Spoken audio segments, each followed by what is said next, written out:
Chhota Udepur state highway પરનો bridge બન્યો જોખમી, વાહન ચાલકોની વધી મુશ્કેલી, રસ્તે જતા અવરજવર કરતા વાહન ચાલકો ભારે અવઢવમાં।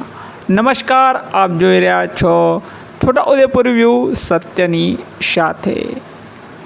હાલ ચોમાસાની ઋતુ ચાલી રહી છે, ત્યારે રસ્તાઓ અને બ્રિજની હાલત કથળી રહી છે અને આ જ મામલો સામે આવ્યો છે છોટાઉદેપુરના લીંબાણી પાસે ગામના એક બ્રિજનો।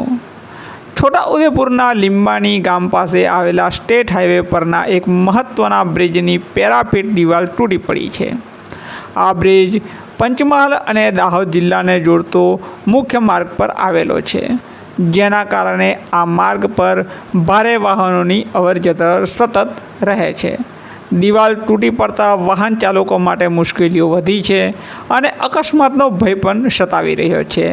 જોકે સૌથી ચોંકાવનારી વાત એ છે કે આટલી ગંભીર પરિસ્થિતિ હોવા છતાં પણ તંત્ર દ્વારા કોઈ પણ પ્રકારની ચેતવણી, બોર્ડ કે બેરિકેડ્સ મૂકવામાં આવ્યા નથી, જેના કારણે વાહન ચાલકોને અકસ્માતનો ભય રહે છે। આ ઘટના તંત્રની બેદરકારી છતી કરે છે, કારણ કે જો સમયસર કોઈ પગલાં લેવામાં ના આવે તો કોઈ મોટી દુર્ઘટના સર્જાઈ શકે છે। નમસ્કાર, જોતા રહો છોટાઉદેપુર વ્યૂ સત્યની સાથે।